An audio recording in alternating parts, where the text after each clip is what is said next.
Je m'appelle Zef et je vais vous raconter ce qui s'est réellement passé et ce que j'ai découvert caché derrière cette photo de famille. Quand les gens entendent que je suis architecte à Denver, ils imaginent des rendus impeccables et des tours de verre et une sorte de contrôle calme.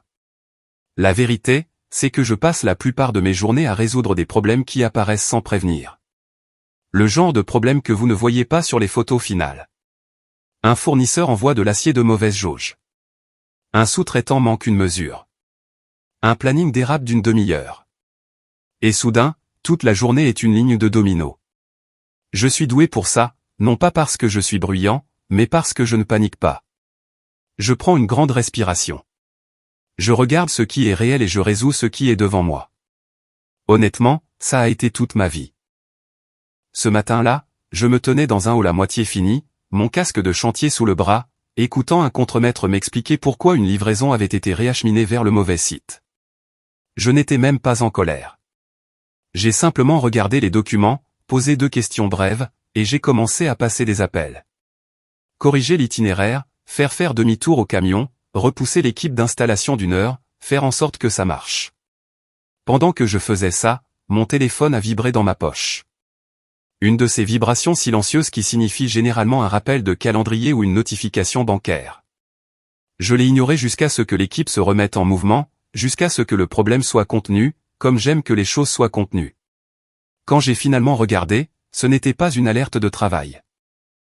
C'était ma banque, paiement de l'hypothèque traitée, transfert de séquestre programmé, estimation des impôts fonciers ajustés. Les mêmes lignes, la même petite confirmation propre comme un métronome que je ne me souvenais pas avoir réglé. Sauf que je me souvenais de l'avoir réglé. Je l'avais dit il y a 3 ans, à l'époque où la mauvaise passe temporaire de mes parents était encore censée être temporaire. À l'époque où je me disais que je les aiderais à se remettre sur pied et qu'ensuite tout s'arrangerait. 3 ans plus tard, mon compte libérait toujours cet argent comme s'il appartenait à quelqu'un d'autre. Comme si mon rôle dans la famille n'était pas celui d'un fils, mais d'une fonction mensuelle. Je m'appelle Beck Calder. La plupart des gens m'appellent Zef. J'ai 31 ans. Je vis dans un petit appartement à Denver que je garde bien rangé parce que le désordre me donne l'impression de perdre le contrôle. Mes parents, Darlene et Hank Calder, vivent à Charleston, en Caroline du Sud, dans la même maison où j'ai grandi. La maison qui a toujours l'aménagement paysager de ma mère et les vieux outils de mon père dans le garage, et le genre de porche d'entrée qui rend bien en photo. C'est la maison qui existe en ce moment parce que l'hypothèque et les impôts continuent d'être payés par moi. Je n'ai pas commencé à payer parce que je voulais un moyen de pression. J'ai commencé parce que je ne voulais pas qu'ils perdent la maison. C'est ce que fait un bon garçon, n'est-ce pas? On aide, on est présent, on s'occupe des choses. Je me suis dit que c'était de l'amour. Je me suis dit que c'était de la loyauté. Je me suis dit que si j'étais assez fiable, si je rendais leur vie assez stable, ils me regarderaient enfin comme si j'avais de l'importance au-delà de ce que je pouvais fournir. Mais ma famille a un schéma, et il est simple. Quand quelque chose se casse, mon téléphone s'allume. Quand rien ne se casse, je disparais. Les appels arrivent toujours emballés comme de la conversation de salon. Comment ça va à Denver? Comment va le travail? Tu manges assez? Et puis la vraie raison arrive comme une main qui glisse sur une table. Le toit a besoin d'être réparé. L'association des propriétaires a de nouveau augmenté les frais. L'impôt foncier a bondi. Peux-tu couvrir la différence? La prime d'assurance est due et c'est juste un peu plus que ce à quoi nous nous attendions. Ma mère a une façon de dire ces mots, juste un peu, comme si le fait de le rendre plus petit le rendait moins réel. Personne n'appelle pour demander comment se passe ma semaine et attend réellement la réponse. Personne n'appelle pour me dire qu'ils sont fiers de moi. Personne n'appelle juste pour entendre ma voix. Pas à moins qu'il n'y ait un chiffre attaché. Je ne l'ai pas toujours vu. Ou peut-être que je l'ai vu et que je me suis entraîné à ne pas le voir. En grandissant, ma sœur Marie était celle autour de qui la maison tournait. Elle pouvait ramener un projet artistique médiocre et ma mère le mettait sur le frigo comme s'il appartenait à une galerie. Si Marie chantait dans un récital scolaire, toute la famille se présentait avec des appareils photo. Si elle pleurait, l'atmosphère dans la maison changeait autour d'elle comme le temps. J'ai appris très tôt que mes réussites étaient traitées comme des attentes, pas des célébrations. Si je réussissais, c'était juste ce que j'étais censé faire. Si Marie faisait quoi que ce soit, c'était la preuve qu'elle était spéciale. Le déséquilibre n'a jamais été annoncé. Il était simplement vécu. Mon père, Hank, ne s'est jamais opposé à ma mère à ce sujet. Il s'asseyait à table, les épaules légèrement voûtées, les yeux baissés, comme s'il essayait de prendre moins de place. Si ma mère me lançait une remarque, trop sérieux, trop distant, trop concentré sur le travail, il marmonnait quelque chose comme « Tu sais comment est ta mère ?» Comme si ça mettait fin à la conversation. Comme si mes sentiments étaient une tempête qui pouvait être ignorée jusqu'à ce qu'elle passe. Alors je me suis adapté. Je suis devenu le silencieux, le capable, celui qui n'avait besoin de rien. Et quand j'ai enfin eu un vrai travail et que mes parents ont eu une vraie facture, je suis intervenu sans qu'on me le demande 2 fois. Au début, ils semblaient reconnaissants. Puis c'est devenu normal. Puis c'est devenu une évidence. C'est pourquoi, lorsque ma mère a appelé au sujet de leur dîner d'anniversaire de mariage pour leurs 30 ans, je sentais déjà la forme de la conversation avant qu'elle n'en vienne au fait. Sa voix était douce de cette manière prudente qui signifiait toujours qu'elle était sur le point de me donner quelque chose de désagréable. Elle a parlé de la difficulté de planifier, de la façon dont les restaurants de Charleston se remplissent tôt, de sa volonté que tout soit parfait. Elle a décrit l'endroit en centre-ville comme si elle lisait une brochure, des lumières dorées, des nappes blanches, une salle privée, et je pouvais l'imaginer instantanément, non pas parce que j'y étais allé, mais parce que ma mère adore une scène qui rend bien en photo. Puis elle a fait une pause, juste assez longue pour que mon estomac se serre. « Zef, a-t-elle dit, j'ai besoin que tu comprennes quelque chose. Les places sont limitées. C'est une salle plus petite. Nous gardons ça intime. » Ça n'a pas fait-il tout de suite. Ça a atterri doucement, comme un flocon de neige que l'on ne remarque pas jusqu'à ce que le froid s'installe. J'ai éloigné mon téléphone de mon oreille et j'ai regardé les plans de construction sur mon bureau, comme si les lignes pouvaient se réorganiser en quelque chose qui aurait du sens. Alors, ai-je dit, parce que j'avais besoin qu'elle le dise à voix haute. Alors nous n'invitons que quelques personnes, a-t-elle poursuivi, la voix douce, presque désolée. De la famille très proche. J'espère que tu ne le prendras pas personnellement. Tu sais que je t'aime. Tu es juste si occupé et nous avons dû faire des choix. Faire des choix. J'aurais pu argumenter. J'aurais pu demander qui exactement comptait comme famille proche si ce n'était pas moi. J'aurais pu demander combien de places il y avait et combien de personnes étaient devenues plus essentielles que le fils qui payait leur hypothèque, mais je ne l'ai pas fait. J'ai entendu ma propre voix sortir, calme et contrôlée, comme si je gérais un retard sur un chantier. C'est bon, ai-je dit. Passez une bonne soirée. Ma mère a semblé soulagée, comme si elle s'était préparée à une dispute et était reconnaissante que je lui ai épargné l'effort.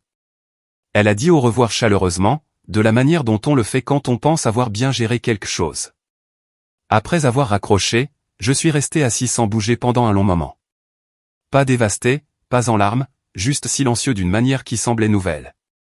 L'expression « place limitée » n'arrêtait pas de résonner, et plus elle résonnait, plus elle me semblait familière, non pas comme un problème logistique, mais comme une excuse de toute une vie. Il y avait toujours une raison pour laquelle je ne cadrais pas tout à fait. Toujours une explication qui rendait l'exclusion raisonnable si l'on ne regardait pas de trop près. Environ 1 heure plus tard, mon téléphone s'est de nouveau allumé. Un message de Marie. Ne le prends pas personnellement. Tu es occupé de toute façon. C'était le genre de texto qui prétend être gentil tout en enfonçant le couteau plus profondément.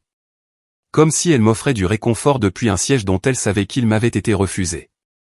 Je l'ai regardé jusqu'à ce que l'écran s'éteigne, puis je l'ai rallumé et l'ai regardé à nouveau. J'ai tapé une réponse, l'ai supprimée, en ai tapé une autre. Les supprimer aussi. Que étais-je censé dire? Que ça faisait mal, que c'était humiliant, que j'en avais assez d'être le fantôme qui payait pour maintenir leur vie debout. Au lieu de cela, j'ai posé mon téléphone et j'ai regardé autour de mon appartement, les comptoirs propres et le silence. J'ai réalisé quelque chose de froid, quelque chose que je ne voulais pas admettre. Ils n'avaient pas oublié de m'inviter. Ils avaient choisi de ne pas le faire.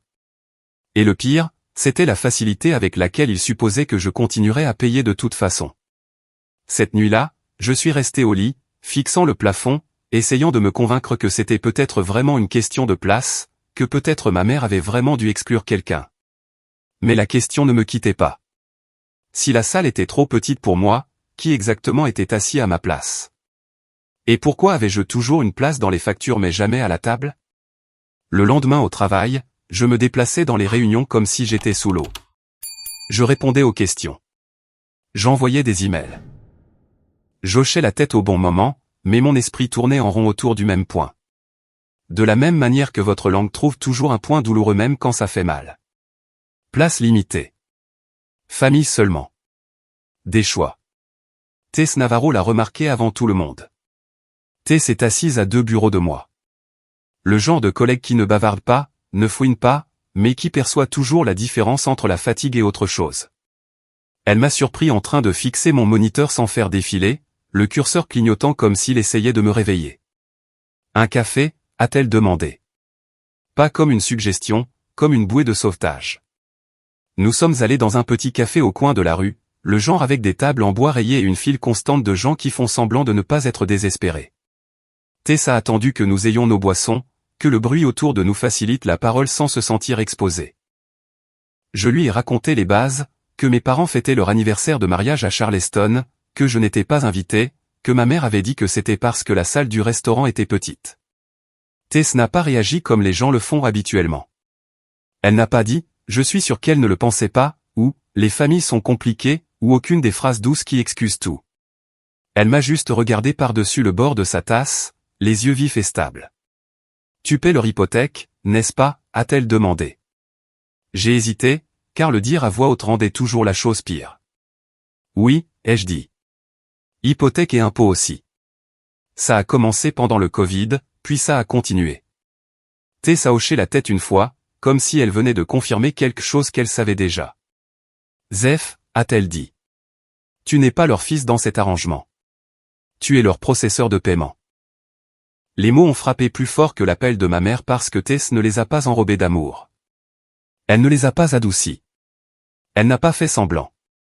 Elle l'a dit comme un fait. De la même manière qu'un ingénieur pointe une fissure et vous dit que la structure est compromise. J'ai eu un petit rire qui ne ressemblait pas au mien. Pas parce que c'était drôle, parce que c'était vrai. Et je ne savais pas quoi faire de ça. Je sais, ai-je dit doucement. Je le sais depuis un moment. C'est juste. Je continue de penser que peut-être ça va changer. Ça ne changera pas, a dit Tess. Pas cruellement, juste honnêtement. Pas si tu continues à leur faciliter la tâche. Nous sommes restés assis en silence un instant.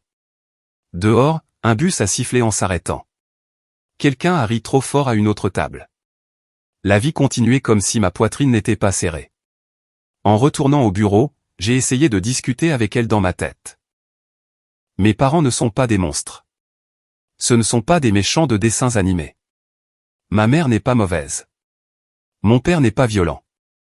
Ce sont juste des gens qui se sont habitués à ce que je sois celui qui comble le vide. Et quand on est habitué à un filet de sécurité, on arrête de regarder en bas. Pourtant, la phrase de Tess m'a suivi comme une ombre. Processeur de paiement, pas une fonction familiale. Cet après-midi-là, j'ai fait quelque chose que j'avais fait une centaine de fois dans d'autres situations. J'ai essayé de réparer les choses dans le seul langage auquel je savais que ma famille répondait. Pas en les confrontant, pas en exigeant le respect, mais en étant utile, en offrant quelque chose qui pouvait être encadré, littéralement et émotionnellement. Je leur ai commandé un cadeau. Rien de spectaculaire, rien de cher. Un petit cadre photo en argent avec une simple gravure, 30 ans. Je l'ai choisi parce qu'il me semblait symbolique. Parce que je voulais que mon absence soit encore présente d'une certaine manière. Je voulais qu'il l'ouvre et pense, Zef s'est souvenu de nous. Zef se soucie de nous. Peut-être que la prochaine fois, nous lui ferons de la place. J'ai écrit une courte carte, prudente et sobre. Félicitations. Je vous souhaite encore de nombreuses années heureuses. Je n'ai pas mentionné l'invitation. Je n'ai pas mentionné la peine. Je l'ai emballé soigneusement, de la manière dont j'emballe tout ce que je ne peux pas dire, et je l'ai expédié à Charleston avec un suivi, parce que j'aime avoir des preuves quand j'envoie des parties de moi-même dans des endroits qui ne les renvoient pas toujours avec douceur. Pendant 2 jours, j'ai vérifié le lien de suivi plus que je n'aurais dû. Livré, a-t-il finalement indiqué. J'ai imaginé ma mère le posant sur la table à côté des autres détails de la fête, son écriture soignée sur les cartons de table, sa concentration sur l'image qu'elle voulait créer. 3 jours plus tard, je suis rentré du travail et j'ai trouvé une boîte devant la porte de mon appartement. Même taille, même forme, mon nom sur l'étiquette, l'écriture de ma mère sur l'adresse de retour. Je ne l'ai même pas rentrée tout de suite. Je suis resté là, dans le couloir, ma clé toujours à la main, fixant le carton comme s'il pouvait changer d'avis et se transformer en autre chose. Quand je l'ai ouverte, le cadre était à l'intérieur, intact. La carte était encore scellée sous le ruban, comme si elle ne leur avait jamais appartenu. Dessus se trouvait une seule feuille de papier avec les boucles familières de ma mère. Nous en avons déjà assez. S'il te plaît, ne gaspille pas ton argent. C'est tout. Pas de merci. Pas d'excuses. Aucune reconnaissance qu'un fils avait essayé de combler un fossé que ses parents élargissaient exprès. Juste un rejet poli. J'ai tenu la note pendant un long moment, sentant quelque chose de plus vif que la tristesse monter sous mes côtes. Parce que le message ne concernait pas vraiment le cadre. Il concernait l'espace, la question de savoir s'il y avait de la place pour moi dans leur vie quand je ne payais pas pour cela. Cette nuit-là, j'ai dîné debout au comptoir de ma cuisine parce que m'asseoir semblait trop immobile. J'ai lavé de la vaisselle qui n'était même pas sale. J'ai réorganisé un tiroir juste pour entendre quelque chose bouger. Puis je me suis assis devant mon ordinateur portable et j'ai fait ce que je fais quand je ressens une menace que je ne peux pas nommer. J'ai audité. Pas mes parents, pas ma relation.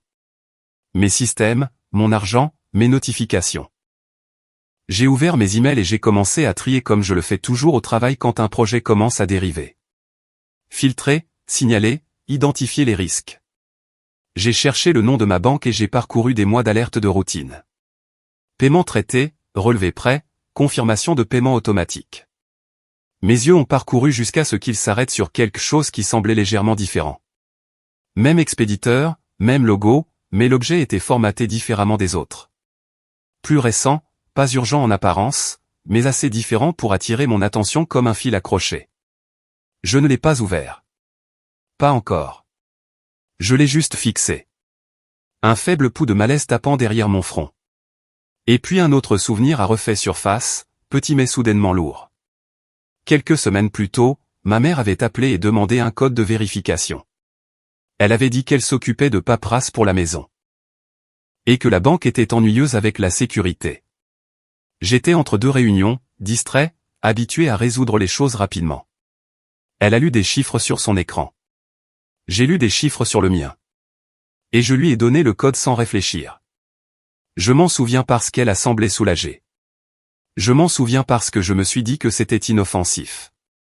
Assis là, dans mon appartement calme, le cadeau retourné sur mon comptoir comme une lettre de rejet, j'ai senti la forme de ce code changer dans mon esprit.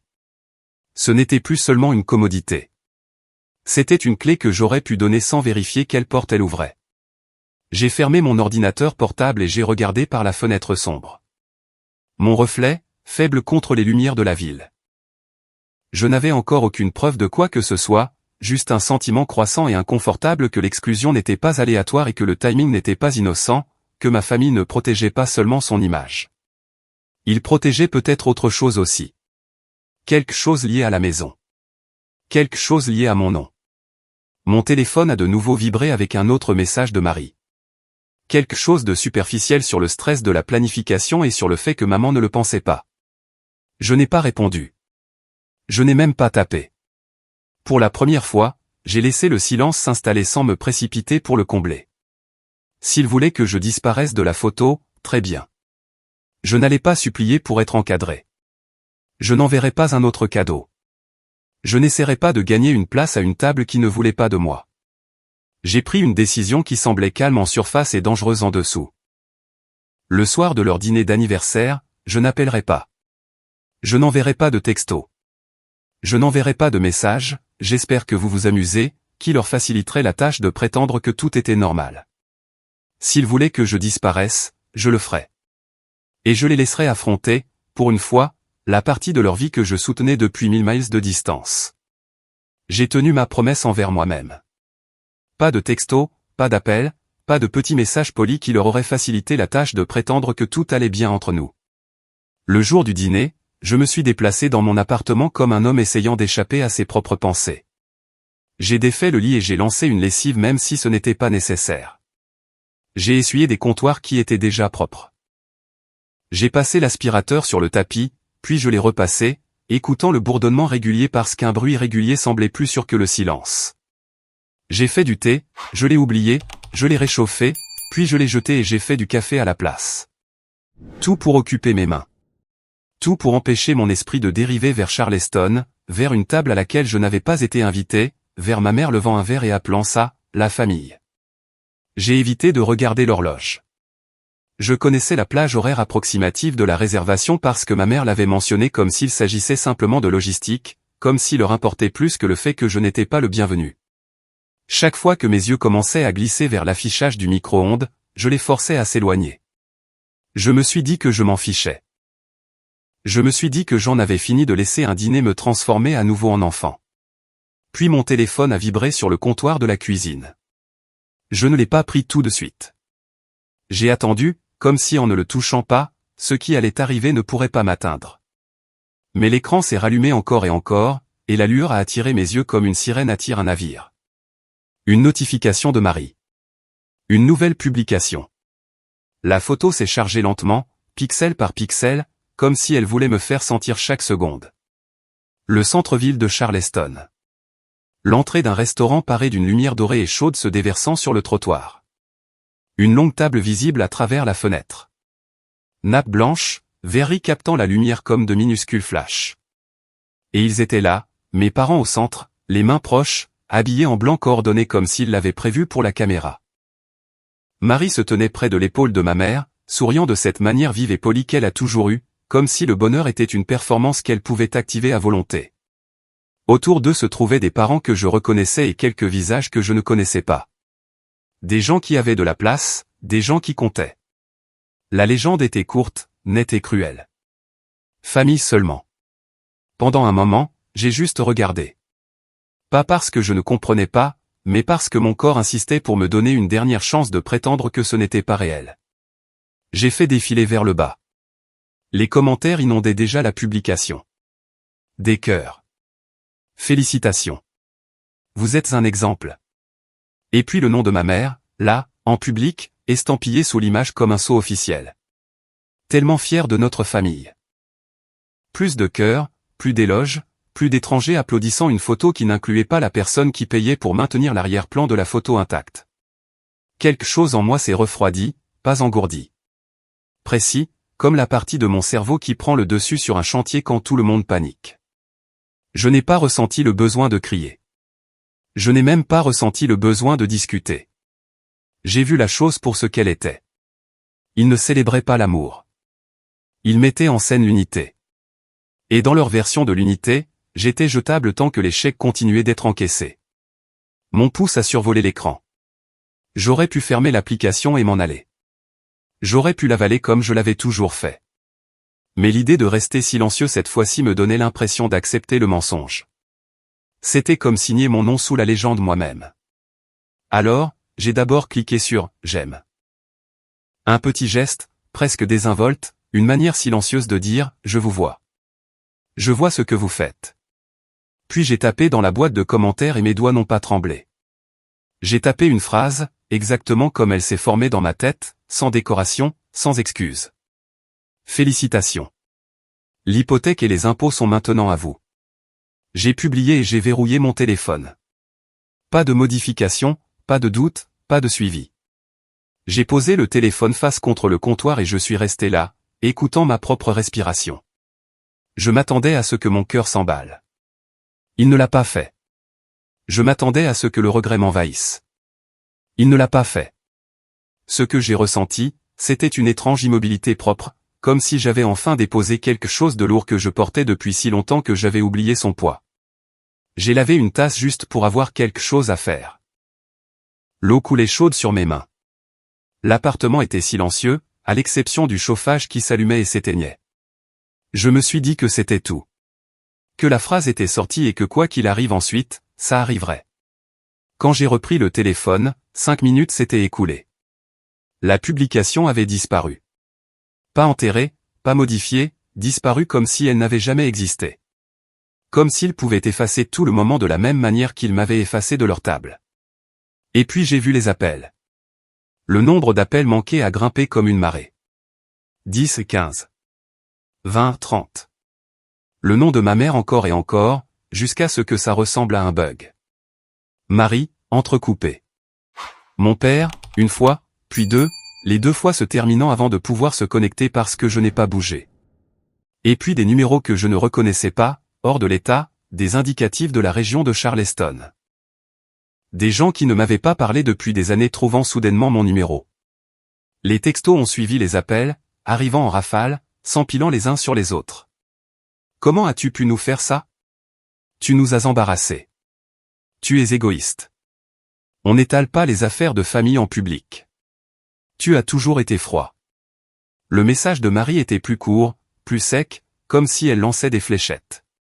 Tu as tout gâché. Tu fais toujours ça. Celui de ma mère était plus long, plein d'une déception blessée, comme si elle était la victime de mon honnêteté. Après tout ce que nous avons fait pour toi, c'est comme ça que tu nous remercies. Après tout ce que nous avons fait pour toi. J'ai fixé cette ligne jusqu'à ce qu'elle me semble irréelle. J'ai pensé à la notification de paiement de l'hypothèque qui avait vibré dans ma poche ce matin-là pendant que je réglais le problème de quelqu'un d'autre.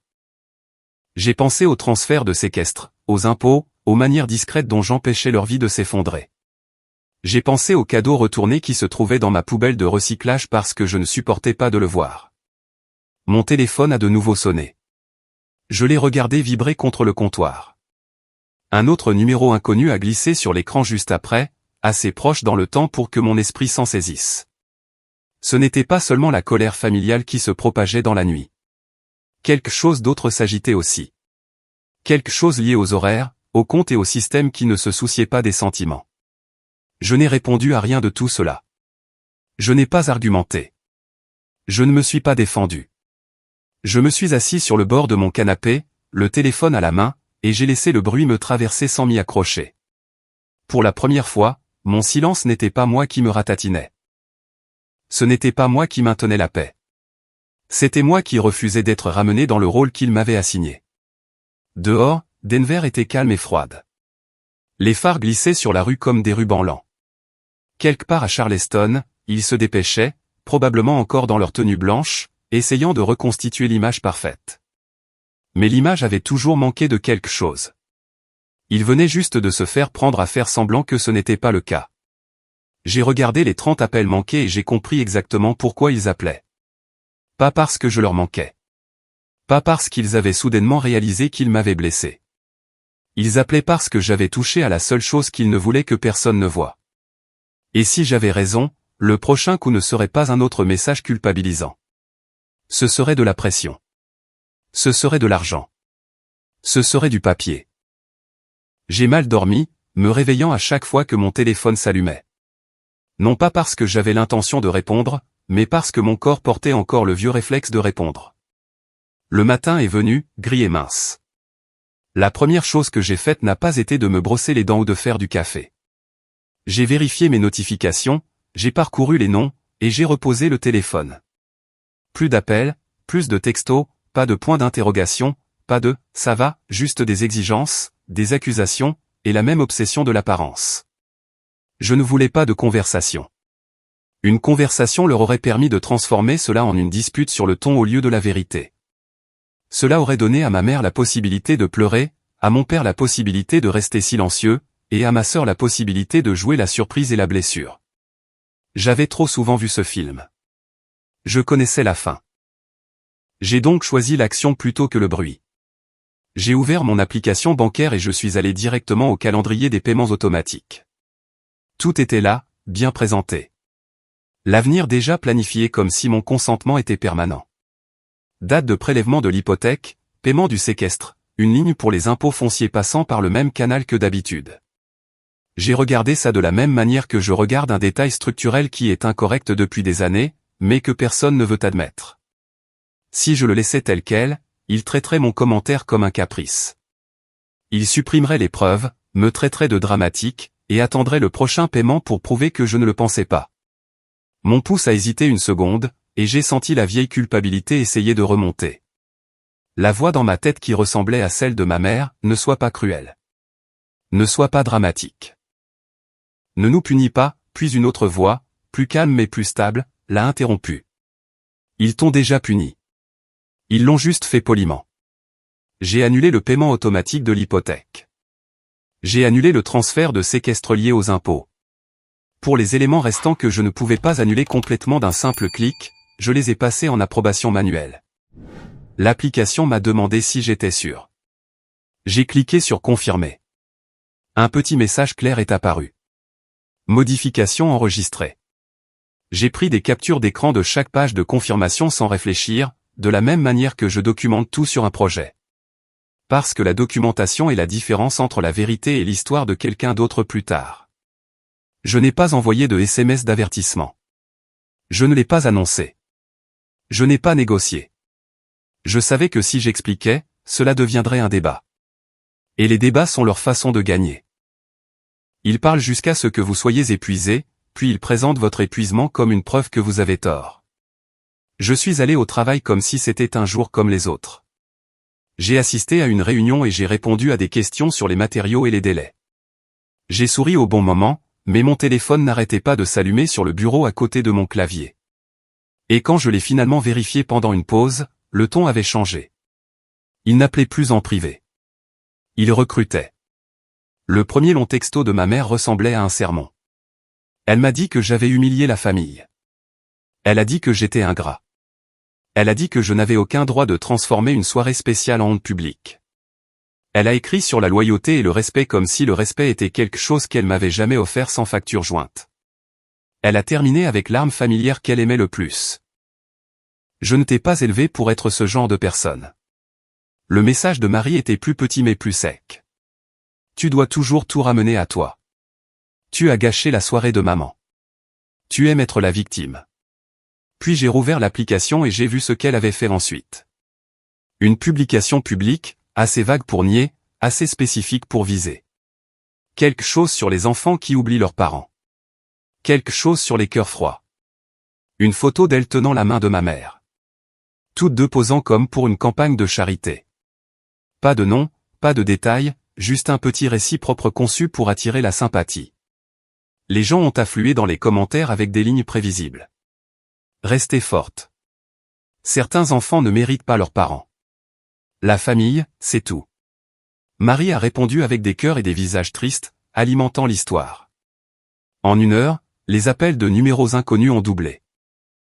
Des tantes, des oncles, des cousins, des gens qui n'avaient pas prononcé mon nom depuis 1 an, agissant soudainement comme s'ils avaient été personnellement blessés. Le message était toujours le même, habillé de voix différentes. Ce sont tes parents. Ne tiens pas les comptes. Ce n'est que de l'argent. Tu le regretteras. Arrête d'être mesquin. On ne fait pas ça à sa famille. Ça aurait été presque drôle si ce n'avait pas été si transparent. Personne n'a demandé ce qui s'était passé. Personne n'a demandé pourquoi j'avais écrit ce que j'avais écrit. Il ne voulait pas de contexte. Il voulait la conformité.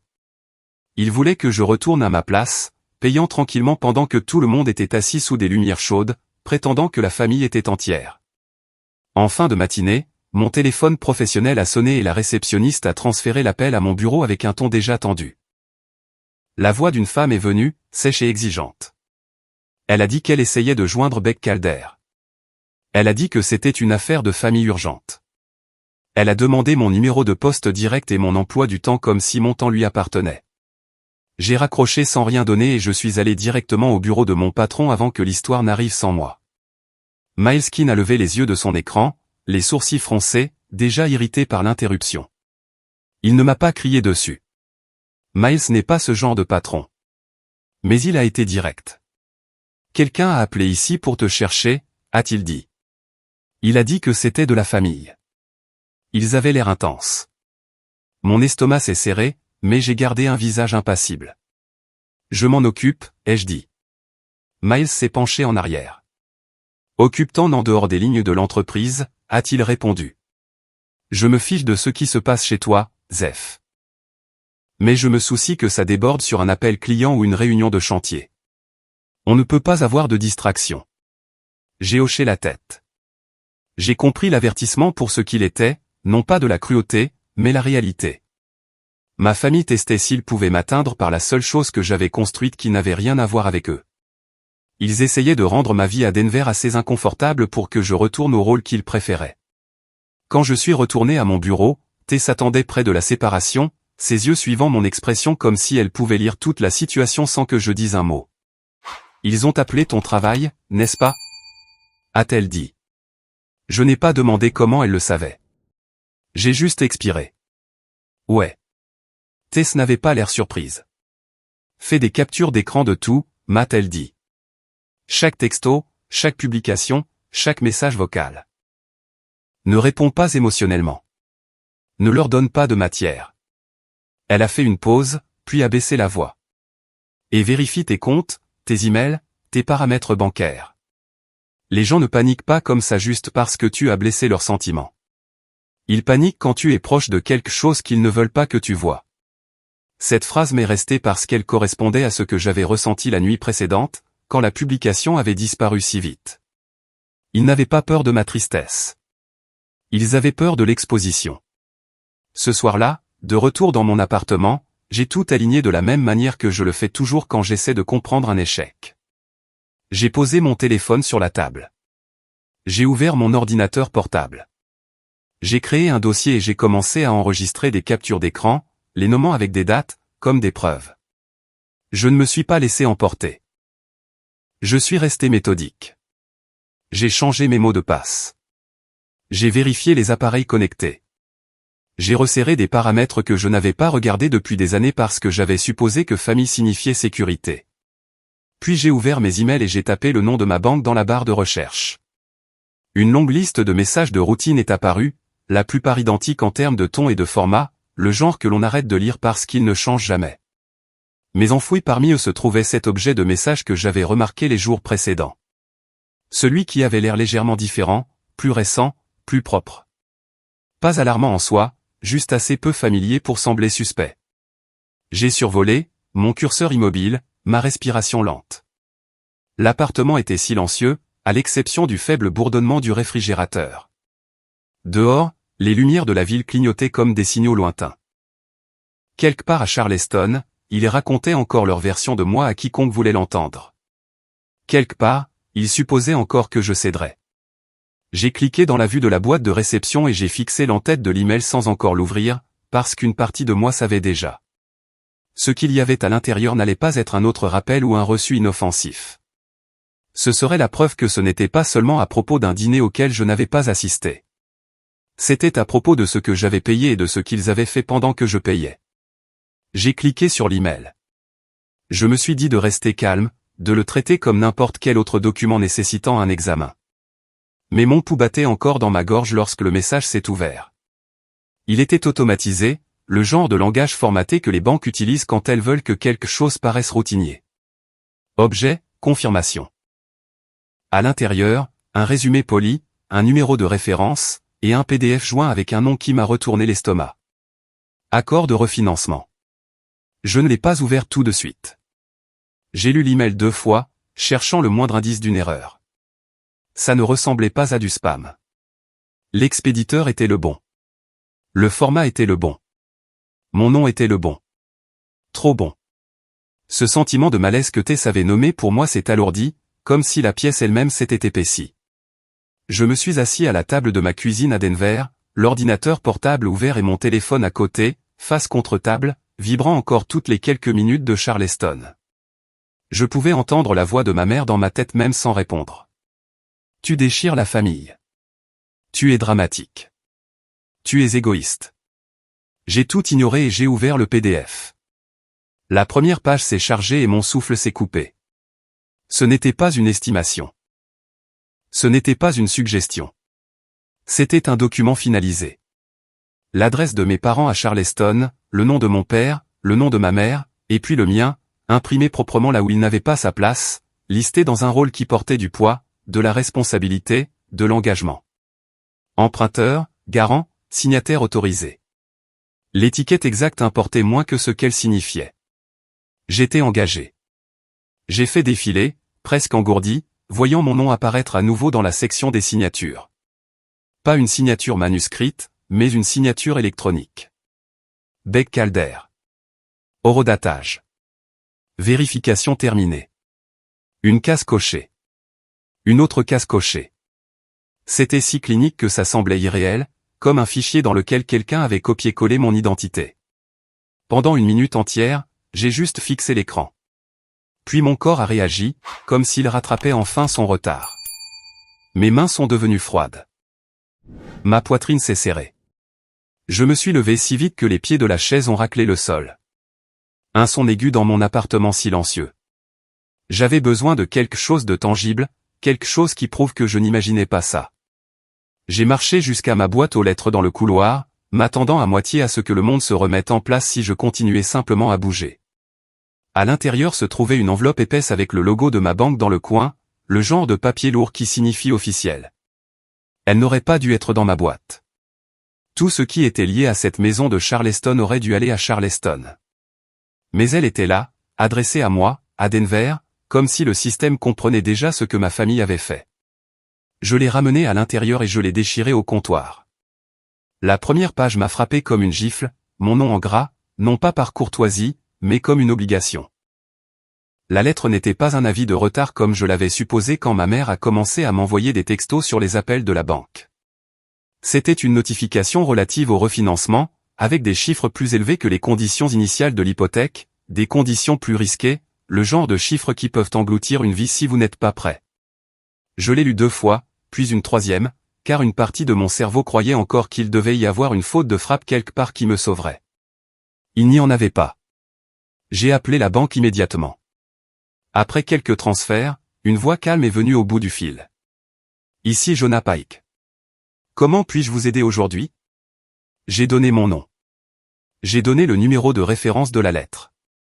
J'ai entendu le faible cliquetis des touches alors qu'il le cherchait. Oui, monsieur Calder, a dit Jonah. Je vois le compte. Mon nom figure sur un accord de refinancement pour une propriété à Charleston, ai-je dit, gardant ma voix stable de force. Je n'ai rien signé. Je n'ai rien autorisé. J'ai besoin que vous me disiez ce qui s'est passé. Il y eut une pause qui semblait être quelqu'un posant une tasse avec précaution. Le refinancement a été traité plus tôt cette année, a dit Jonah. Les principaux emprunteurs sont Hank et Darlene Calder. Votre signature apparaît en tant que partie autorisée. Quel mois, ai-je demandé? Juillet, a-t-il dit. Et ce seul mot a rendu l'air de ma cuisine plus vif. L'été. Pendant que je travaillais 12 heures par jour et que je payais leur hypothèque dans les délais, pendant que j'envoyais encore de l'argent comme un imbécile qui pensait aider. Je n'ai jamais signé, ai-je répété. J'ai besoin des documents. J'ai besoin des horodatage exacts. J'ai besoin de la méthode d'authentification. J'ai besoin de l'historique d'accès. J'ai besoin de savoir comment mon nom a été utilisé. Le ton de Jonah n'a pas changé, mais il est devenu plus prudent. Nous avons des copies électroniques dans nos dossiers. La signature semble correspondre aux autorisations antérieures. Correspondre, ai-je répété, et ma mâchoire s'est serrée si fort que mes dents m'ont fait mal. Parce que quelqu'un a utilisé les mêmes identifiants. Je ne peux pas fournir les journaux d'accès complets par téléphone, a dit Jonah. Si vous alléguez une activité non autorisée, nous pouvons lancer un litige et un examen de fraude. Ce processus nous permet de recueillir et de partager plus de détails par des canaux formels. Lancez-le, ai-je dit. Il m'a posé une série de questions qui me donnaient l'impression d'entrer dans un monde différent. Quand en avez-vous pris conscience? Reconnaissez-vous le montant de la transaction? Avez-vous partagé l'accès avec quelqu'un? Avez-vous déjà fourni des codes de vérification? Chaque question était un marteau. Chacune enfonçait le clou plus profondément. Il ne s'agissait plus de sentiments blessés. Il s'agissait du périmètre juridique de ma vie. Quand il a posé la question sur les codes de vérification, ma gorge s'est nouée. Je me suis souvenu de la demande désinvolte de ma mère, de la façon dont elle avait agi légèrement agacée par les mesures de sécurité. De la façon dont je lui avais donné le code, comme si je passais le sel sur la table. Je ne l'ai pas encore dit. Je n'étais pas prêt à l'entendre à voix haute. J'ai besoin que cela soit documenté, ai-je dit à la place. Envoyez-moi une confirmation de cet appel par email. Donnez-moi un numéro de dossier. Dites-moi exactement ce dont vous avez besoin de ma part. Jonah a accepté. Il m'a donné un numéro de référence et une adresse email pour le service des litiges. Il a listé les éléments demandés, une pièce d'identité, une déclaration écrite, des copies des documents, toutes les communications connexes. Il a promis un email dans l'heure. Quand j'ai raccroché, mon téléphone s'est de nouveau allumé avec un autre message de ma mère, comme si elle pouvait sentir la direction que mon attention avait prise. Il faut qu'on parle. S'il te plaît, tu vas trop loin. Je n'ai pas répondu. J'ai ouvert mes emails et j'ai commencé à chercher plus profondément. J'ai cherché tout ce qui venait de la banque autour du mois de juillet. Ma boîte de réception s'est remplie des confirmations habituelles de paiement automatique et des avis de relevé.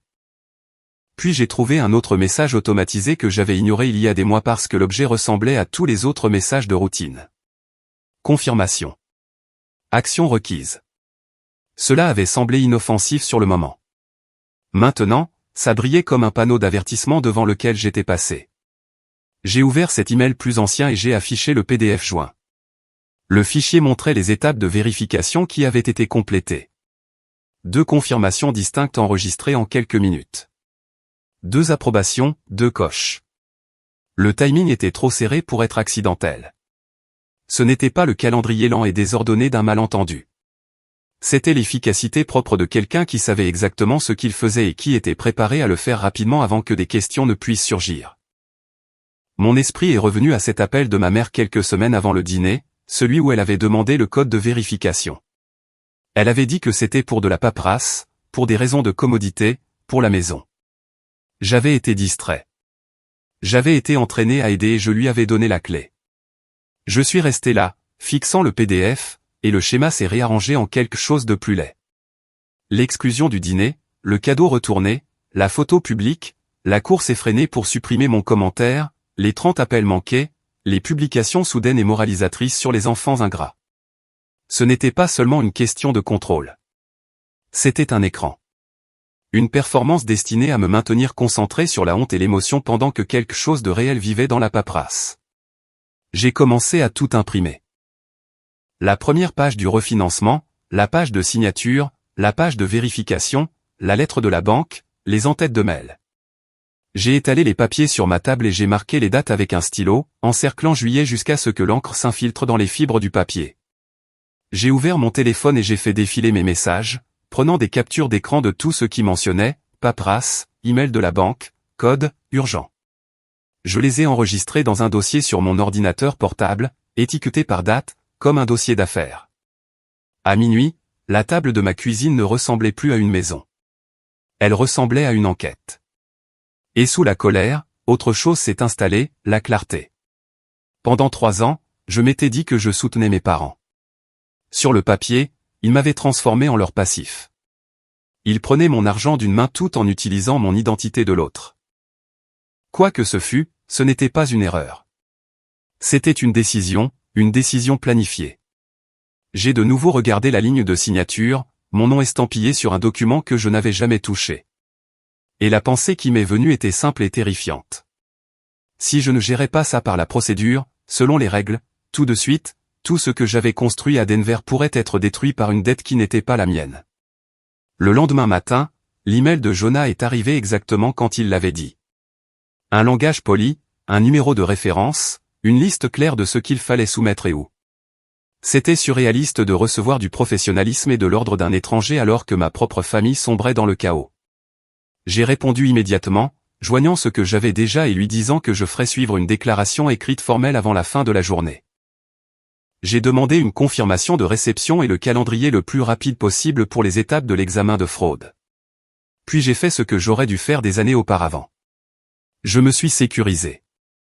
J'ai d'abord changé le mot de passe de mon email. Pas un petit changement, une réinitialisation complète, quelque chose de long, de nouveau et d'impossible à deviner.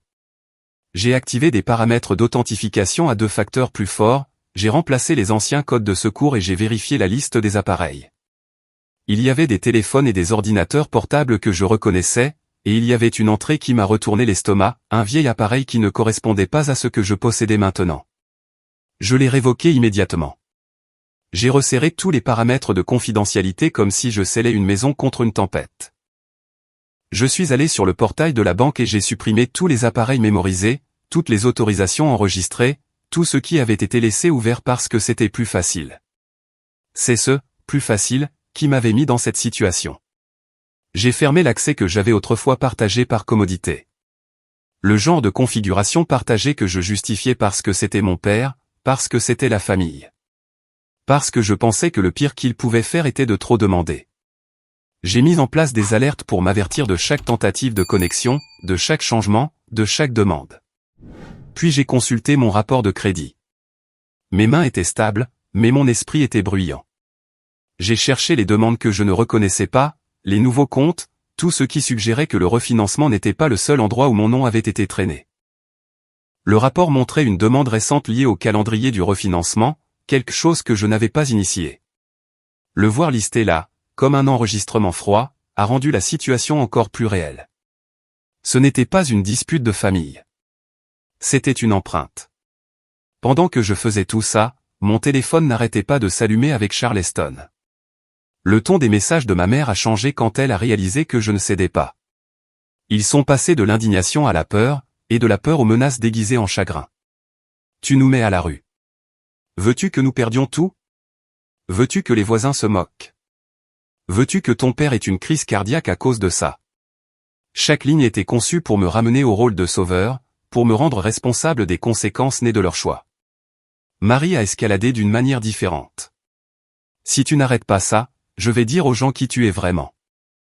Tu te crois si parfait, mais je peux aussi ruiner ton image. Elle a suivi avec une autre publication publique, vague mais venimeuse, suggérant que certaines personnes se soucient plus de l'argent que du sang. Les commentaires ont de nouveau afflué comme une meute, des étrangers offrant des jugements moraux sans la moindre parcelle de contexte. C'était laid, mais c'était aussi prévisible. Marie n'avait pas de fait. Elle avait un récit. Elle avait toujours eu un récit. En milieu de journée, la pression a de nouveau atteint mon lieu de travail. Un email est arrivé dans une boîte de réception générale de l'entreprise que les RH ont signalé puis transmis à Miles. On ne m'a pas montré tout le message au début, mais Miles l'a résumé dans son bureau, la mâchoire serrée. Quelqu'un se prétendant de la famille avait contacté l'entreprise pour signaler que j'abandonnais mes parents et que j'agissais de manière erratique, suggérant que l'entreprise devrait intervenir. Le langage était conçu pour paraître inquiet, comme un signalement pour le bien-être enveloppé dans une attaque de réputation. Miles m'a regardé pendant un long moment. « Je ne te demande pas ta vie privée, » a-t-il dit. « Mais j'ai besoin de savoir si ça va continuer. » Mes paumes étaient moites, mais ma voix est restée calme. Je gère un litige financier impliquant une utilisation abusive de mon identité, ai-je dit prudemment. C'est géré par la banque. J'ai de la documentation.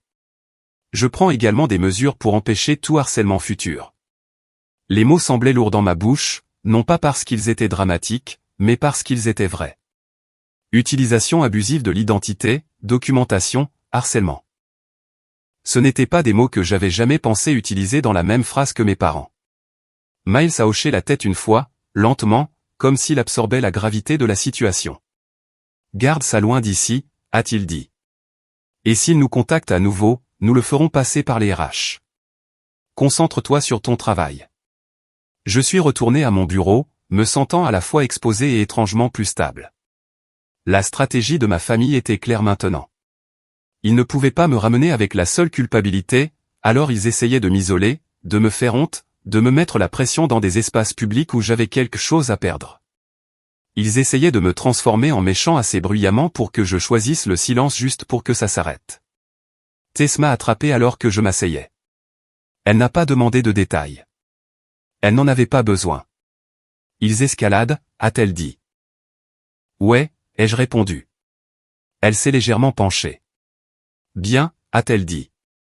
Et quand je l'ai regardée comme si elle avait perdu la tête, elle a ajouté, ça veut dire que tu es proche. Les gens ne se battent pas aussi fort quand ils sont innocents.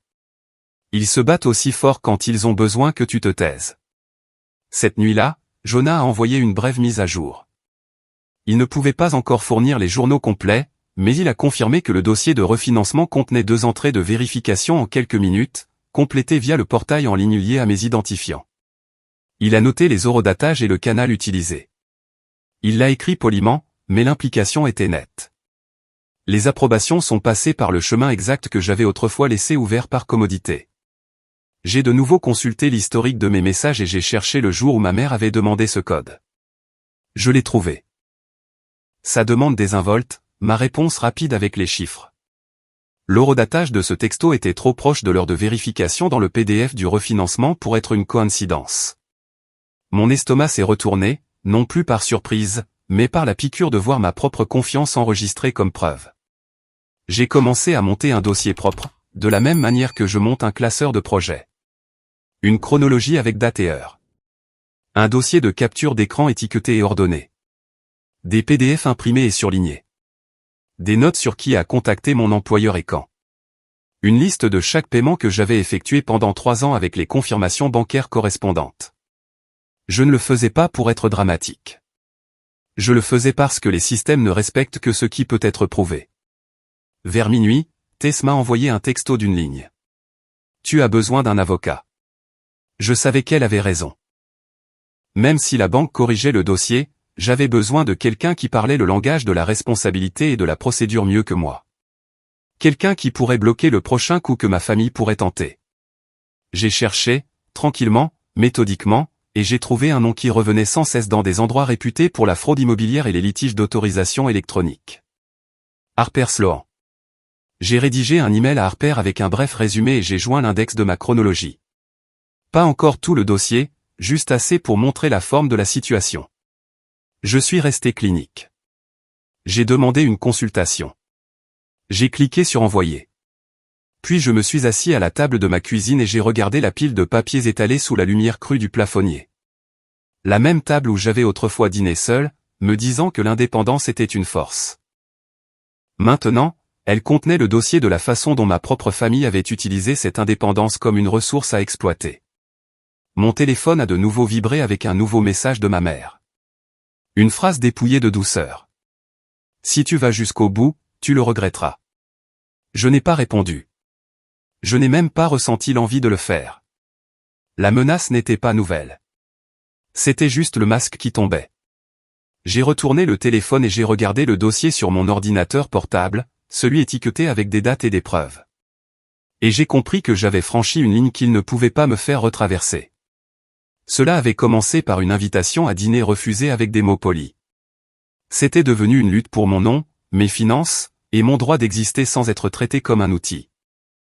Et maintenant que j'avais les documents, maintenant que j'avais un numéro de dossier, maintenant que j'avais un email d'avocat dans mon dossier d'envoi, je savais que la suite ne serait pas une dispute.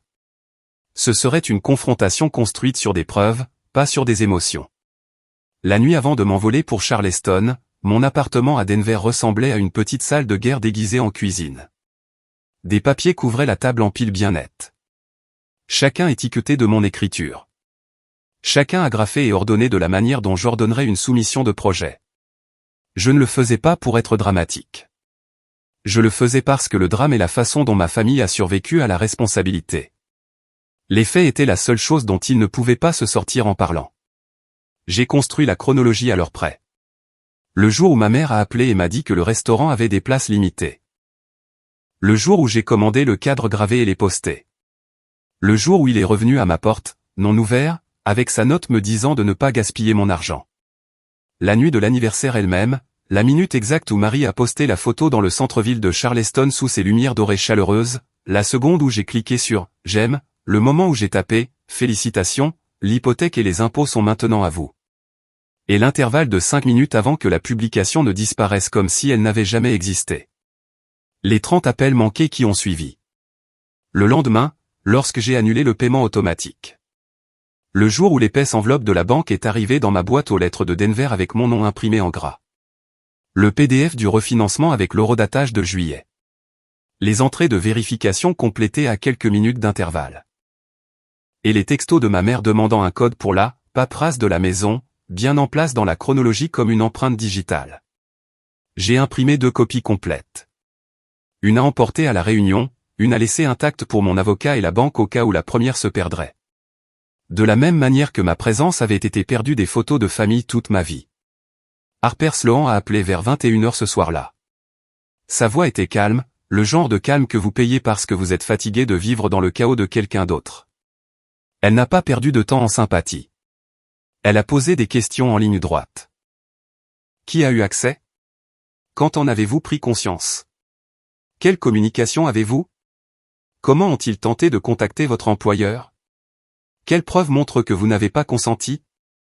J'ai répondu de la même manière que je réponds sur les chantiers quand quelque chose a mal tourné. Court, clair, sans émotion supplémentaire. Quand j'ai fini, Harper a énoncé les règles. Vous n'allez pas débattre de la moralité, a-t-elle dit. Vous n'allez pas discuter de gratitude ou de valeurs familiales. Vous allez énoncer des faits. S'ils nient, nous procédons par la documentation et les registres bancaires. S'ils admettent, nous le documentons aussi. De toute façon, vous ne négociez pas verbalement. Tout se fait par écrit. Elle m'a dit qu'elle avait 2 lettres prêtes. L'une était un avis formel de litige et de représentation. L'autre exigeait qu'il cesse de me contacter et de contacter mon lieu de travail. S'il continue d'appeler votre bureau, a dit Harper, ça devient un problème différent. Documentez-le. Gardez tout. Ne répondez rien que vous ne voudriez pas voir lu à haute voix plus tard. Après avoir raccroché, je me suis assis seul à ma table et j'ai écouté le silence. Mon téléphone a vibré toutes les quelques minutes, mais je ne l'ai pas touché. Je n'avais pas besoin de lire un autre message me disant que je détruisais la famille. J'avais la lettre de la banque me disant qu'ils avaient déjà essayé de me détruire sur le papier. Marie a envoyé un texto juste après minuit. Le ton était sensiblement plus doux que les messages qu'elle envoyait depuis le dîner d'anniversaire, comme si elle s'était soudainement souvenue comment agir de manière raisonnable. On peut se voir pour un brunch et en parler? Maman veut arranger les choses. Juste nous. Pas de drame. Pas de drame. Cette phrase aurait pu être imprimée sur les cartons de table de ma mère. Cela signifiait, ne nous faites pas faire face aux conséquences en public. Cela signifiait, revenez sous notre toit pour que nous puissions contrôler l'air que vous respirez. J'ai répondu par une seule phrase. Où et quand?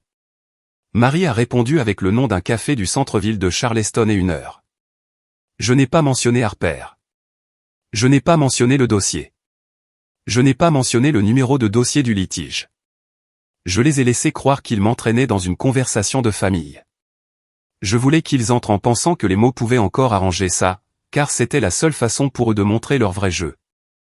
L'aéroport, le lendemain matin, n'était que sol brillant, valises à roulettes et gens se déplaçant avec un but.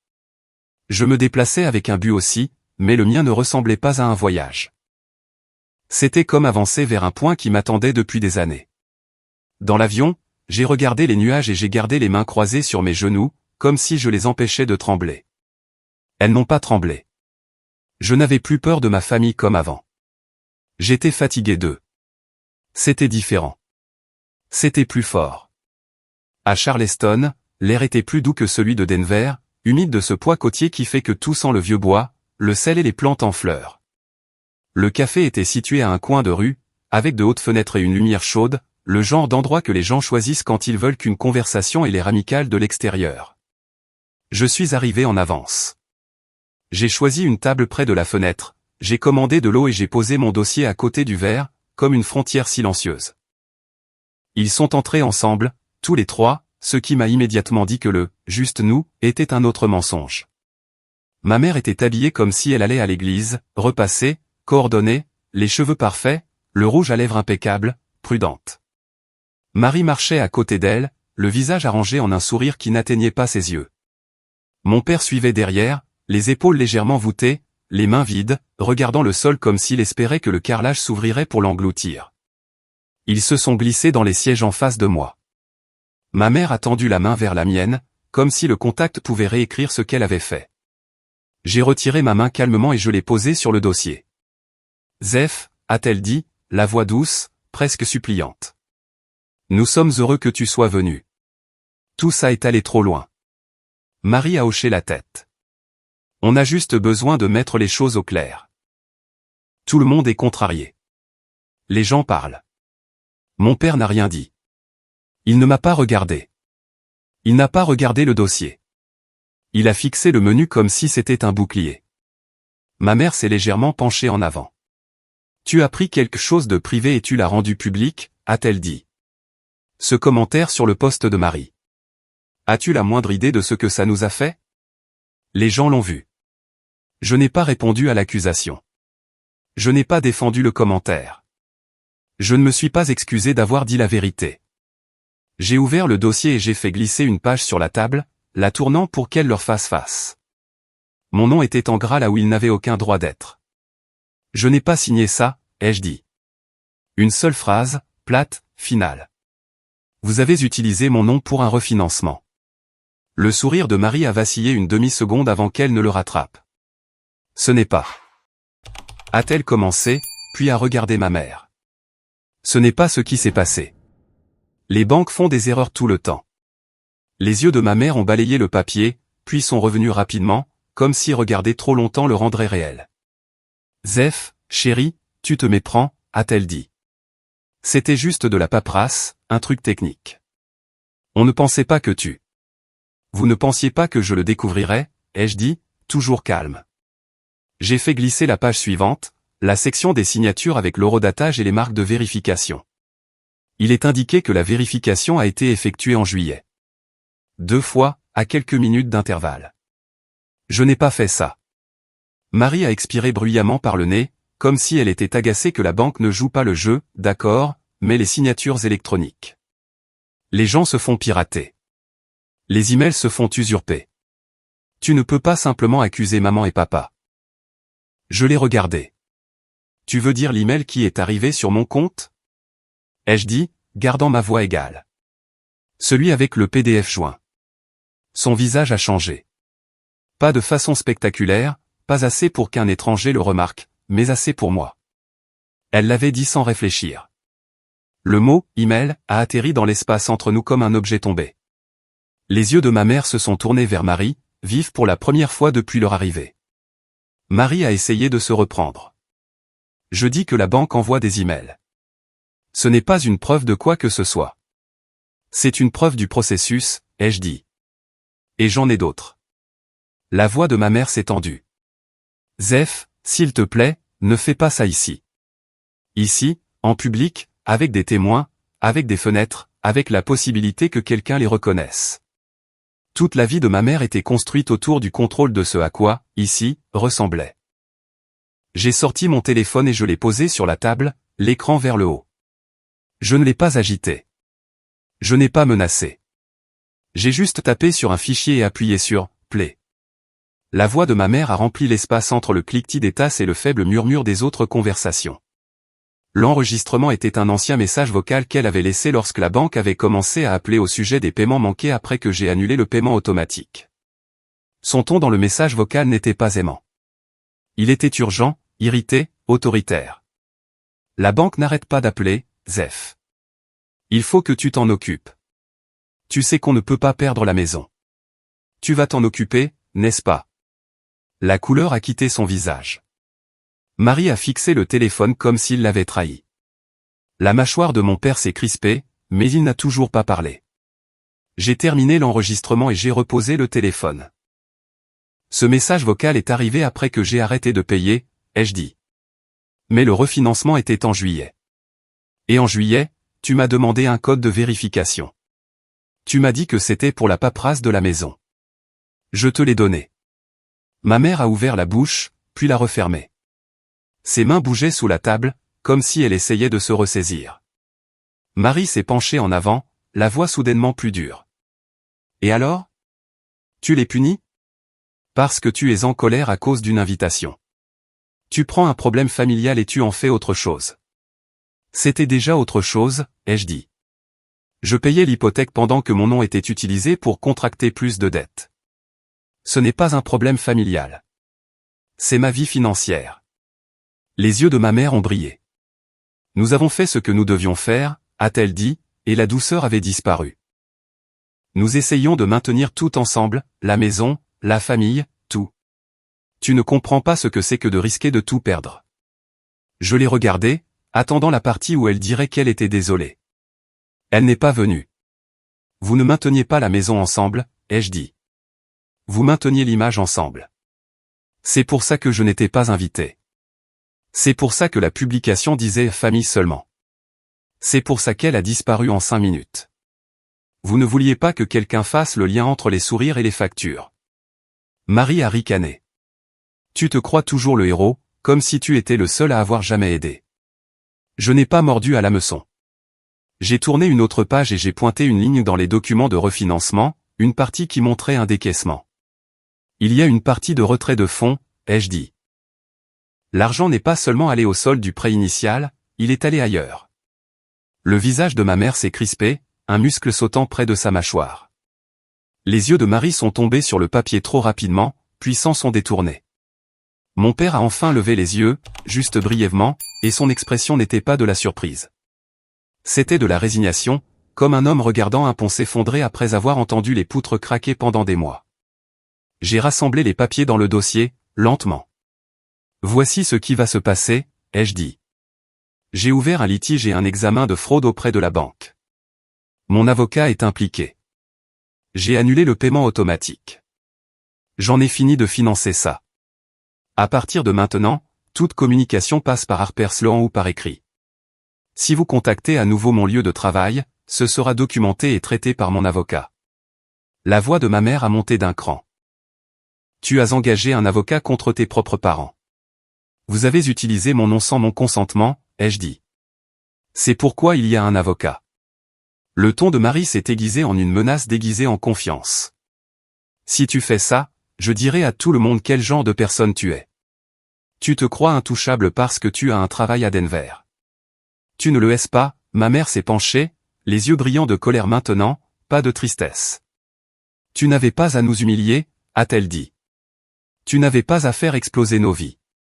Je me suis levé, j'ai posé de l'argent sur la table pour mon eau et j'ai glissé le dossier dans mon sac. Vous avez fait exploser votre propre vie quand vous avez décidé que j'étais un outil, ai-je dit. Je ne fais que ne plus la maintenir ensemble. Mon père n'a toujours pas parlé. Il ne m'a pas demandé de rester. Il n'a pas dit qu'il était désolé. Il n'a même pas nié. Il est juste resté là, les épaules lourdes, laissant ma mère et ma sœur se battre pour l'histoire qu'elles voulaient. Ce silence était plus fort que n'importe quelle confession. Je suis sorti dans l'air humide de Charleston et je n'ai pas regardé en arrière par la fenêtre. Sur le trottoir, mon téléphone a vibré avec un nouvel email de Harper. Elle avait envoyé l'avis formel et la lettre de cessation de contact. Un langage clair, des limites fermes, le genre de papier qui ne se soucie pas du nombre de fois où quelqu'un dit « mais nous sommes une famille ». En me dirigeant vers ma voiture de location, la réalité s'est installée. La prochaine étape n'était pas une dispute. C'était une conséquence. Et quoi qu'il arrive à cette maison à Charleston, ce n'était plus à moi de la sauver. De retour à Denver, le processus s'est déroulé par étapes lentes et officielles, de la manière dont les systèmes se déplacent lorsqu'ils sont conçus pour résister aux mensonges. Jonah a confirmé que le litige avait été transmis à l'équipe d'examen des fraudes. Certaines activités sur le compte ont été restreintes pendant l'enquête. Il n'allait pas tout me dire immédiatement, mais même le langage de l'email a changé. Moins de services clients, plus de procédures, plus de poids. Une semaine plus tard, Jonah a envoyé un résumé qui m'a noué l'estomac et a rendu mon esprit silencieux en même temps. Les journaux d'accès liés au portail en ligne montraient des actions de vérification effectuées à partir d'un type d'appareil et d'un emplacement compatible avec Charleston. Ce n'était plus une vague possibilité. C'était un schéma, une piste. La banque ne pouvait pas accuser mes parents dans un email, mais les données n'avaient pas besoin d'élever la voix. Elles existaient simplement.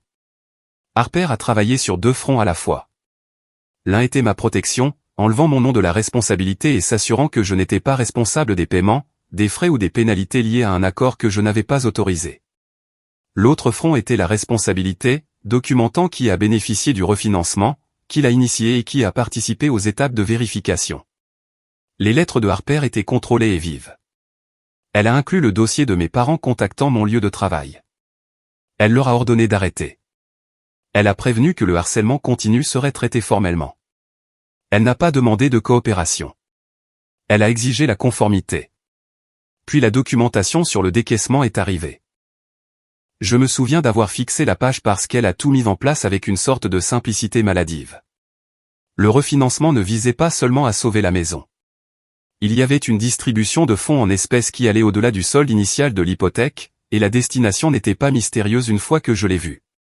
Une partie est allée couvrir les arriérés et les frais immédiats, oui, mais une autre partie a été dirigée vers des obligations qui n'avaient rien à voir avec le maintien du toit au-dessus de la tête de mes parents. Un groupe de comptes de crédit à taux d'intérêt élevé, une dette personnelle qui remontait au nom et à l'historique d'adresse de Marie, un incendie qui nécessitait de l'argent rapidement. Cela expliquait l'urgence. Cela expliquait pourquoi ma mère avait demandé ce code de vérification comme si de rien n'était. Cela expliquait pourquoi la photo du dîner importait tant. Pourquoi la légende devait dire « famille seulement ». Pourquoi mon commentaire devait être effacé en 5 minutes? Ils ne voulaient pas seulement avoir l'air unis. Ils avaient besoin que les gens croient que la maison était stable. Que les parents étaient respectables. Que la famille allait bien, car si quelqu'un regardait de trop près, l'histoire ne tenait pas. Une fois que la banque a mis en place des restrictions et que le litige a avancé, la pression à Charleston n'a pas disparu. Elle s'est redirigée. Les messages de ma mère ont commencé à arriver moins souvent, mais quand ils venaient, ils étaient plus durs. Elle a cessé de prétendre qu'il s'agissait d'amour et a commencé à le traiter comme une guerre. Veux-tu que nous soyons à la rue? Veux-tu que les voisins se moquent? Tu ruines tout ce que nous avons construit. Ça aurait été presque poétique si ce n'avait pas été si cruel. Tout ce qu'ils ont construit. Construit sur mes paiements, construit sur mon silence, construit sur l'hypothèse que je continuerai à réparer les problèmes qu'ils créaient. Les avis de l'association des propriétaires ont commencé à apparaître dans mes emails aussi, transmis par Jonah dans le cadre du dossier en évolution, car mon nom avait été attaché à la propriété d'une manière que je n'avais pas entièrement comprise jusqu'à ce que les documents de refinancement fassent surface. Frais de retard, avertissement, langage formel sur les violations et la délinquance. Les ragots du quartier ont suivi juste derrière, pas dans des mots que j'ai entendus directement, mais dans la forme de la panique de ma mère. Elle se souciait plus des murmures que de la fraude. Elle se souciait plus que les lumières du Porsche soient vues que du fait qu'elle avait utilisé mon identité pour les maintenir allumées. Marie a disparu en ligne. Ses publications se sont arrêtées. Les discours moraux sur les enfants ingrats ont disparu. Les amis qui avaient été bruyants dans ses commentaires se sont tus. Elle a effacé des photos, verrouillé son profil, essayé d'éteindre le dossier de la même manière qu'elle avait supprimé la publication de l'anniversaire. Mais une empreinte numérique ne se soucie pas de la culpabilité. La banque avait ce dont elle avait besoin. Harper avait ce dont elle avait besoin. La chronologie existait, que Marie le veuille ou non. Au début de l'hiver, la maison de Charleston a commencé à glisser vers le résultat que ma mère avait toujours craint et que j'avais toujours empêché. Sans mes paiements automatiques, les paiements ont pris du retard. Avec l'examen de fraude en cours, mes parents ne pouvaient pas simplement s'appuyer sur mon nom pour se restructurer à nouveau. La banque a placé la propriété dans un statut plus agressif, et les avis sont devenus plus directs. Langage de défaut, clause d'accélération, prochaines étapes. La première fois que je suis repassé devant la maison, des mois plus tard, je ne me suis pas arrêté. Je ne me suis pas garé dans l'allée. Je suis passé comme un étranger dans une voiture, et ça a fait mal d'une manière sourde que je n'attendais pas. Le Porsche semblait plus petit que dans mon souvenir. Le jardin, autrefois entretenu par ma mère comme une scène, avait l'air fatigué. Et sur le panneau à l'avant, un autocollant brillant était posé comme un sceau final, propriété de la banque. Je n'ai pas ressenti de victoire. J'ai ressenti la gravité, le genre que l'on ressent quand un bâtiment s'effondre exactement comme les ingénieurs l'avaient prédit, parce que quelqu'un a continué d'ignorer la charge. Peu de temps après, Harper m'a transmis un document qui confirmait que mon rôle était officiellement séparé de l'obligation frauduleuse. Le langage était sec, quasi judiciaire, même si cela n'a jamais abouti à un procès public complet. Il déclarait que mon autorisation avait été utilisée à mauvais escient, que le processus de signature électronique avait été effectué sans mon consentement, que la responsabilité était réaffectée loin de moi et de retour aux emprunteurs d'origine et aux parties responsables. En lisant ces lignes, je n'ai pas souri. J'ai expiré. Mon corps a relâché quelque chose qui l'avait agrippé depuis le moment où j'ai vu mon nom sur cette première page. Jonah a envoyé un court message le même jour. Affaire résolue de notre côté. Vous n'êtes plus associé à la responsabilité du refinancement. Je vous souhaite le meilleur. J'ai répondu par 2 mots. Merci. Au travail, je suis entré dans le bureau de Miles et je lui ai dit que c'était réglé. Je n'ai pas fait de discours. Je n'ai pas demandé de pitié. Je lui ai dit que la situation avait été résolue par des canaux formels et qu'elle ne déborderait plus sur l'entreprise. Miles a hoché la tête et c'était tout. Ma vie à Denver est revenue à ce qu'elle avait toujours été. Délai, dessin, réunion, compétences discrètes. Sauf que maintenant, mon téléphone n'était plus une laisse. C'était juste un téléphone. Tess m'a retrouvé après le travail le jour où tout s'est finalisé. Nous nous sommes assis dans le même café où elle avait pour la première fois qualifié ma situation de ce qu'elle était. Elle n'a pas célébré bruyamment. Elle m'a juste regardé et a dit, tu l'as fait. J'aurais dû le faire plus tôt, ai-je admis. Elle a secoué la tête. Tu l'as fait quand tu étais prêt à cesser d'être utilisé. C'est ça l'important. En février, j'ai fait un choix qui n'avait rien à voir avec mes parents et tout à voir avec moi. J'ai déménagé à Santa Fe, non pas parce que je fuyais, mais parce que je voulais une vie avec de l'espace, de la lumière, un rythme qui ne me donnait pas l'impression d'être toujours sur la défensive. J'ai trouvé un petit appartement avec des lignes épurées et de grandes fenêtres. J'ai acheté des meubles d'occasion et je les ai assemblés moi-même. Des vis dans ma paume, de la musique douce, personne ne demandant l'accès à mes comptes, personne ne demandant des codes, personne ne me disant que ma valeur se mesurait à ce que je pouvais couvrir. J'ai réinitialisé mes règles. Pas de connexion partagée. Pas de, par commodité. Pas de lien financier qui m'obligeait à sacrifier la sécurité pour l'illusion de la proximité. Les limites n'étaient pas une punition. Elles étaient une structure. Le genre de structure qui maintient une vie debout. Un soir, en déballant une boîte que j'avais apportée de Denver, j'ai trouvé une vieille photo de famille. Nous tous sur le porche de cette maison de Charleston, il y a des années. Ma mère souriant vivement, mon père se tenant raide. Marie se penchant comme si le cadre lui appartenait, et moi, légèrement sur le côté, assez proche pour être inclus, pas assez proche pour compter. Je l'ai fixé pendant un long moment. Je ne l'ai pas déchiré. Je ne l'ai pas brûlé. Je n'ai rien fait de théâtral. Je l'ai remise dans l'enveloppe et je l'ai placée au fond d'un tiroir. Le passé pouvait y rester, documenté, contenu, ne régissant pas mon présent. Ma mère a appelé une fois, après que tout soit terminé. Sa voix était plus mince que dans mon souvenir, mais le message n'avait pas changé. Tu n'avais pas à nous détruire, a-t-elle dit. Tu aurais pu aider. J'ai éloigné le téléphone de mon oreille et j'ai regardé le ciel de Santa Fe, pâle et large, le genre de ciel qui vous fait sentir à quel point le contrôle des autres est petit. Je n'ai pas argumenté. Je n'ai pas énuméré à nouveau les faits. Je ne l'ai pas supplié de comprendre. J'ai dit une chose. J'ai aidé, pendant des années. Vous avez choisi quoi en faire. Puis j'ai mis fin à l'appel. C'était la vraie fin. Pas la lettre de la banque, pas le langage du tribunal, pas le panneau dans le jardin. La fin, c'était moi réalisant que certaines histoires ne se terminent pas par des excuses. Elles se terminent quand vous cessez de vous porter volontaire pour être blessé. Et debout dans mon appartement calme, avec mes propres meubles et mes propres règles, et aucune urgence vibrant sur ma table, une pensée s'est installée, claire et certaine. La paix était la chose la plus chère que j'ai jamais achetée.